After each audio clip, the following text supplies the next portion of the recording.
In 1765, a single luxury robe bankrupted a philosopher. That's the Diderot Effect. How one new thing makes everything you own feel old, and it's draining your bank account right now.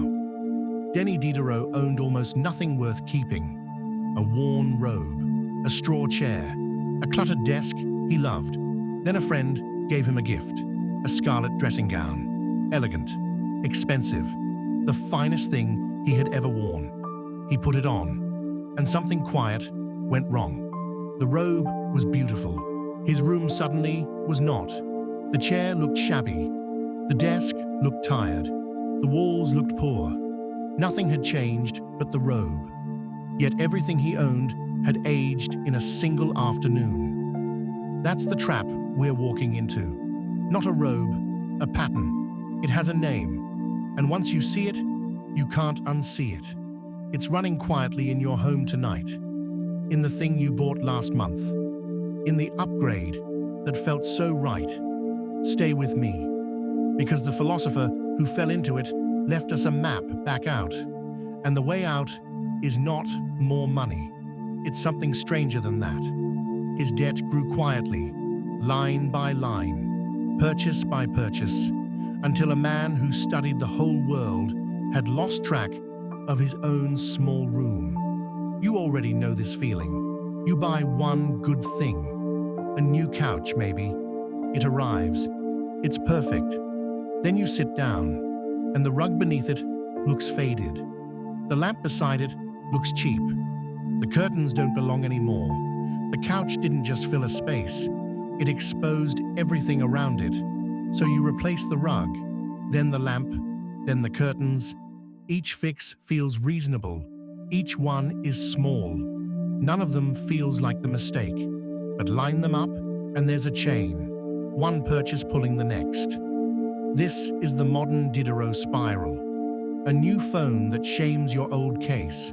New shoes that shame your old coat. A gadget that makes the whole counter look dated. Nothing screamed at you. It whispered, and whispers are harder to argue with. That's what makes this pattern so expensive. It never feels like spending. It feels like finishing. And finishing feels like winning. That's the disguise. You think you're completing a look. You're really starting a spiral. The room is never quite done, because done keeps moving one step ahead of you. Here's the part that surprised me. This isn't marketing folklore. In 1988, an anthropologist named Grant McCracken gave the pattern a name. He called it the Diderot Effect in his book, Culture and Consumption. And his idea was precise. We don't own random objects, we own sets. He called them Diderot unities, things that belong together. Your clothes agree with each other, your furniture agrees, your devices agree. There's an invisible dress code running through everything you own. Now drop one new object in, something finer than the rest. It doesn't match, and your mind hates the mismatch. So it pushes you to restore the set, not down toward the new thing's old neighbors.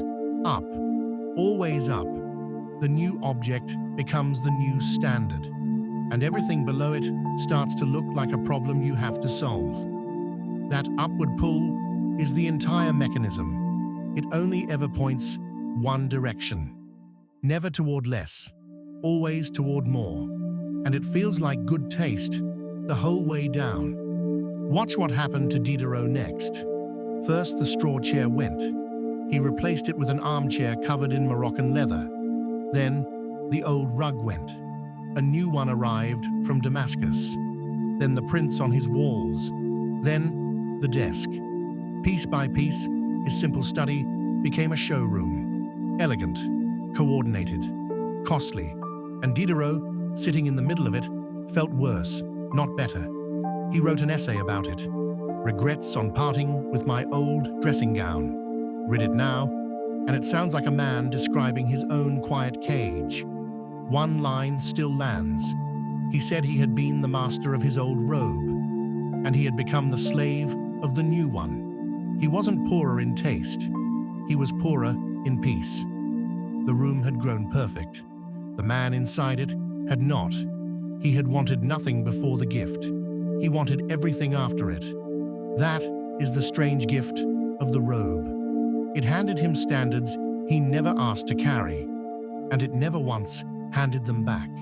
He traded a comfortable life for a coordinated one, and he never got the comfort back.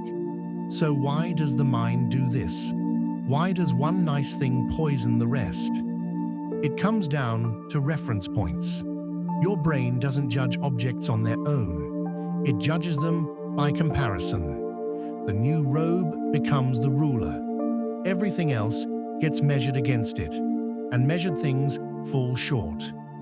Psychologists have a name for the other half of this: hedonic adaptation. The joy of the new thing fades fast, faster than you expect. Within weeks, it stops feeling special. It just becomes the baseline. So the pleasure is temporary, but the new standard is permanent. That's the cruel arithmetic. You paid for a feeling that left, and you kept the bill that stays. The robe stops thrilling you, but it never once stops raising the bar. So the trap isn't greed, it's comparison. A quiet ruler you didn't choose, measuring a life that used to feel like enough. And the moment you buy up, you hand it a longer ruler. Take the robe off, and the room is exactly what it always was. Warm, worn, enough. Nothing aged but your eyes. Now scale this across a whole life. It's rarely one couch, it's a decade of couches. A new car that makes your street feel small. A renovated kitchen that makes the bathroom look sad. A promotion that upgrades your clothes, your lunch, your address. Each step feels earned. Each one feels like arriving. But the finish line moves every single time. Economists call this the treadmill. You run. The scenery changes. Your position doesn't. Because the moment you reach the new standard, it quietly becomes the floor. And the mind starts scanning for the next thing out of place. This is how people who earn far more can feel exactly as stretched as before. The income rose. The reference point rose with it. And the gap between them never once closed. You didn't get closer to satisfied. You just moved the whole race forward. New shoes, new floor, same restless mind. The treadmill doesn't care how fast you run. It only speeds up to match you. But here's what almost no one stops to ask. If the spiral is automatic, why do some people never fall in? Same shops, same ads, same new couch delivered to the same living room, and yet nothing else moves. No cascade, no replacements. The rug stays, the lamp stays, the peace stays. They're not richer than you. They're not more disciplined by birth. They've simply learned to break one link in the chain. One link. That's all it takes. Because a spiral needs the next step to survive. Remove a single step and the whole thing stalls. So the real question isn't how Diderot fell. It's how anyone stays standing. And the answer has nothing to do with willpower. It has everything to do with where you decide the set ends. They let the couch be a couch, nothing more. The room stays a little mismatched, and they sleep fine anyway. That small tolerance for imperfection is the entire secret. It costs nothing, and it saves everything. Watch how they actually think. Someone buys the new couch, same room. But instead of asking what now looks old, they ask a different question. What is this trying to make me buy next? They see the chain before it forms, and they cut it on purpose. The couch is allowed to be an island. It does not get to redecorate the house. This is thinking in systems, not objects. They know one purchase is never just one purchase. It's an invitation. Every new thing arrives, carrying a list of things it wants around it. Prosperous people read that list, and then they calmly decline it. Not out of cheapness, out of clarity. They'd rather own a mismatched room in peace than a flawless room in debt. They protect the old on purpose, because the old, once it still works, is quietly free. And free is a kind of wealth the robe can never sell you back. One purchase, held in place, breaks the whole chain. They know this. So they hold the line at the very first link, every time. Go deeper, and it stops being about money at all. The Diderot Effect works because objects tell a story about who you are. The robe said, "You are a man of taste now, and a man of taste can't sit in a straw chair." The new thing doesn't just raise your standards, it quietly rewrites your identity, and identity is hungry. Once you become the person who owns the beautiful couch, you feel pressure to own everything that person would own. The spending follows the story. Change the story, and the spending changes with it. This is why the same object traps one person and frees another. It isn't the object, it's the sentence you attach to it. Buy the robe as a robe, and it stays a robe. Buy it as proof of who you're becoming, and it will cost you your whole house. So the question was never what to buy, it was who you're trying to become. Answer that honestly, and half the spending simply disappears. The house was never the point, the story was. Here's the truth that stings. Nobody sold Diderot that furniture. He sold it to himself. The friend gave one gift. Everything after was his own hand. The market didn't reach into his home. His comparison did. And that's the uncomfortable part. The spiral doesn't live in the shops. It lives in you, in the reflex that measures what you have against the newest thing in the room. Advertising just knows that reflex is there. It doesn't create the craving. It only aims it. So blaming the ads misses the point entirely. The vulnerability was already inside, which sounds like bad news. It isn't, because a pattern that starts in you is a pattern you can interrupt. You can't unbuild the market, but you can notice the exact moment the old begins to look poor, and you can stop right there. That is oddly freeing. If the trap begins inside you, then the exit does too. No shop can save you from it, and no shop can stop you from walking out. The reflex is yours. So is the choice to ignore it. Think about what you actually paid for last time, not the object, the upgrade of everything near it. One new thing rarely costs what the tag says. It costs the tag plus the quiet renovation it triggers. That's the hidden price of the Diderot Effect. The couch was $500. The spiral was $5,000. And you never saw the invoice for the difference. Diderot saw his too late. He ended his essay warning others, not against beauty, against letting one beautiful thing dictate the rest. He kept his wealth of mind, he wrote, and lost the peace of his home.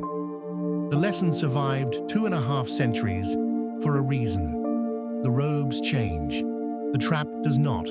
And right now, it is wearing your exact size. Notice that phrase, wealth of mind.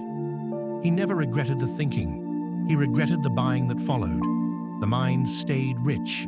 The home lost its calm. That was the trade he warned us against making. So the number on the tag is a lie of omission. The real cost hides in the months that follow.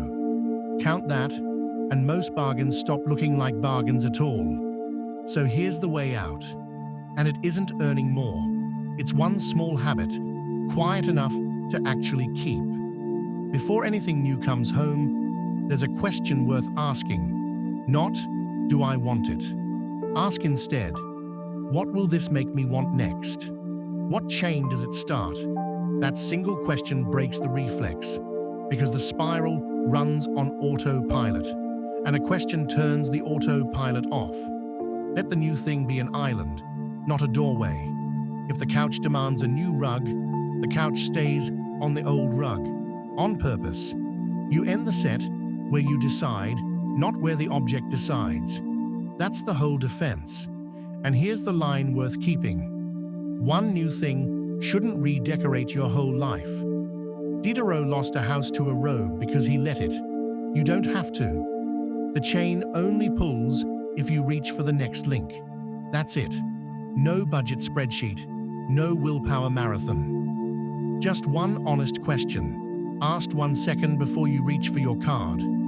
Ask it enough, and it becomes a reflex of its own. A better one. Picture Diderot in that scarlet robe, master of one thing, slave to everything it demanded. 2.5 centuries later, the robe is whatever you bought last. The phone, the couch, the upgrade that felt like arriving. It's still beautiful. It still whispers that the rest of your life looks old. But now, you know the whisper's name, and a named thing loses its grip. The old chair was never the real problem. The comparison was, so let the new thing be just a thing. Let the old stay, if it still serves you well. The robe only rules a man who agrees to be ruled. Don't agree. The robe hasn't changed in 200 years. Only its shape has. Yours is charging now, or parked outside, or hanging in your closet with the tag still on. It's still whispering. You just don't have to answer it anymore.